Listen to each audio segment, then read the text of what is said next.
Gold prices declined by over 2% on Monday, deepening their fall to nearly a 4-month low, as intensifying tensions in the West Asia heightened concern over inflation and reinforced expectations of tighter global interest rates. Spot gold dropped 2.5% to $4,372.86 per ounce, marking its ninth straight session of losses. Earlier in the day, the metal touched its lowest level since January 2 and had already shed more than 10% over the previous week. Among other precious metals, spot silver declined 3.2% to $65.61 per ounce. Platinum fell 2.9% to $1,866.65, while palladium edged down 0.5% to $1,397.25. Expectations of a U.S. Federal Reserve rate hike have strengthened significantly, with interest rates futures now indicating a higher likelihood of a hike than a cut this year. According to the CME FedWatch tool, markets are pricing in roughly a 27% probability of a rate increase by December.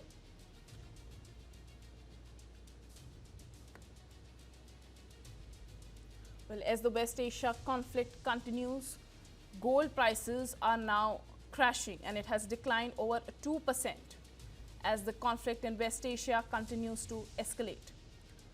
Apart from gold, other precious metals like silver, platinum have also fallen for around 3.2% to 2.9% respectively.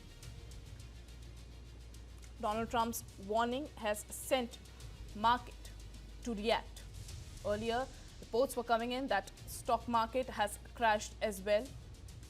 With the conflict in the West Asia continuing, markets are now responding. Gold prices have fallen to a 4-month low despite the geopolitical tension. What explains this ninth session straight decline in gold? For more on this, I am being joined by Akash Jindal, economics and market expert. Akash, your opening comments: gold is now crashing, stock markets have crashed. What explains this steep decline in precious metals?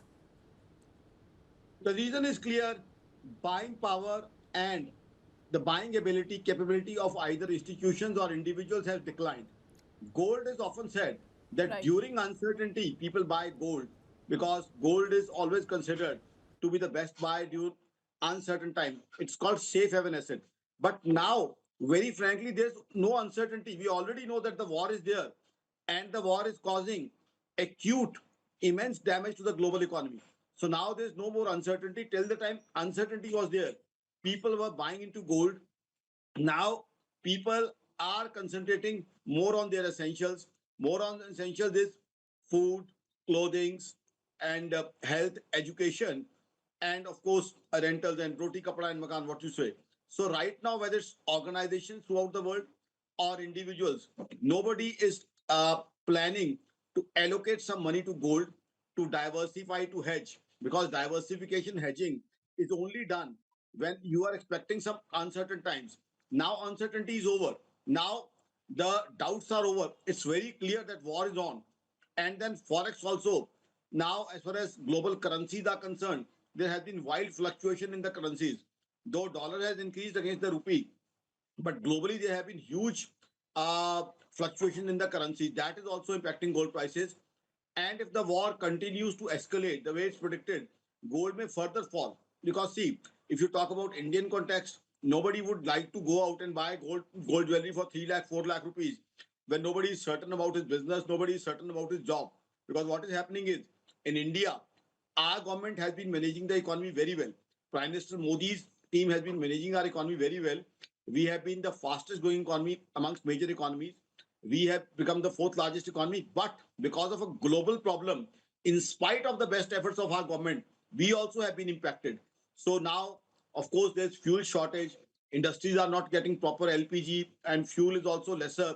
Though our government is trying to put as much effort as possible, our government is trying its utmost to do the crisis management. But the entire world knows what is happening at Strait of Hormuz.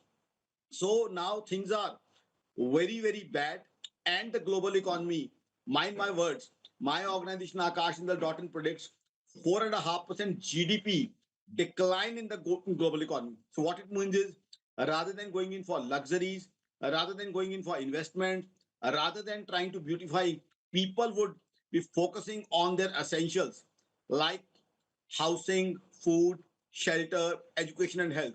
So people wouldn't be interested in buying gold. Now, not for hedging, neither for diversification. Earlier, it was that stock markets were not performing that well. There was uncertainty over Mr. Donald Trump's move. That time, it was a potential move against Greenland, then potential against Iran.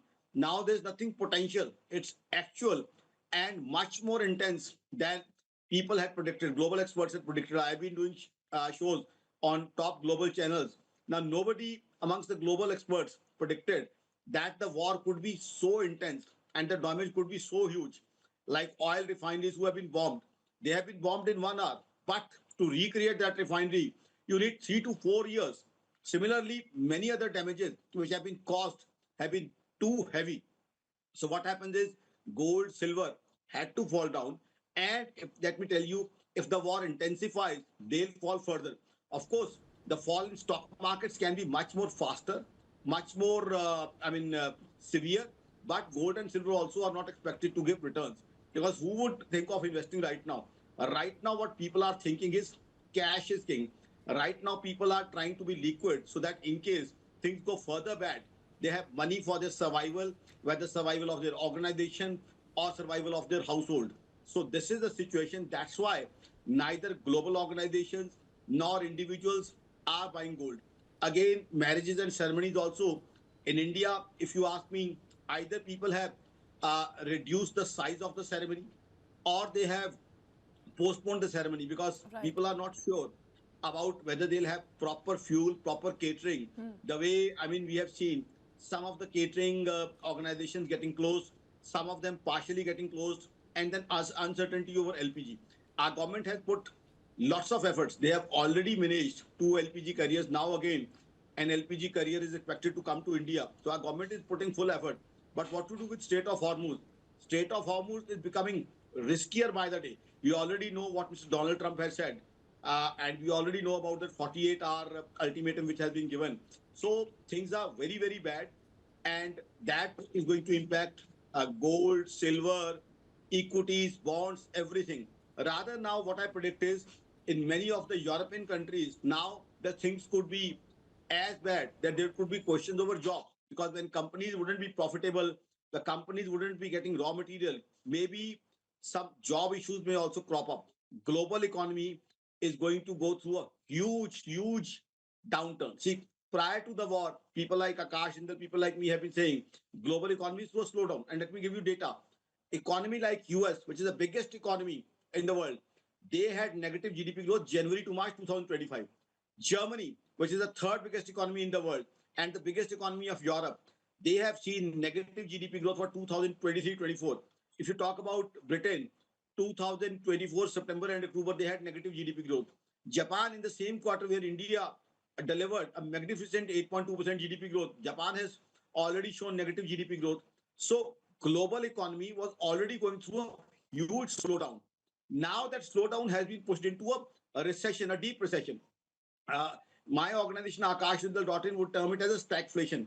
Stagflation is when the economy stagnates and inflation increases. What it means is it's a very bad situation. People's income get reduced, people's income stop, and inflation rises. That's what's happening.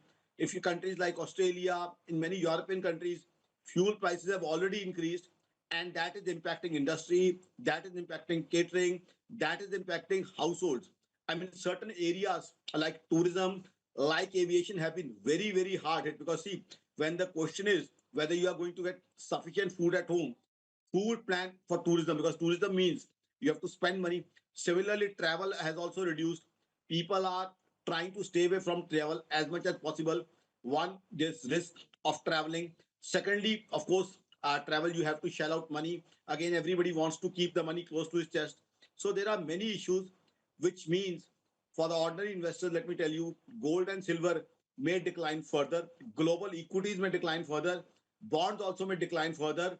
So my advice as an economist to the investors is cash is king, or individual public in general also cash is king. Cash doesn't mean that you have to have hard cash. Keep money liquid in the bank so that any adversity you have money with you. Right now, it's not time to invest because you don't know where the war is going to land after 1 day, 2 days.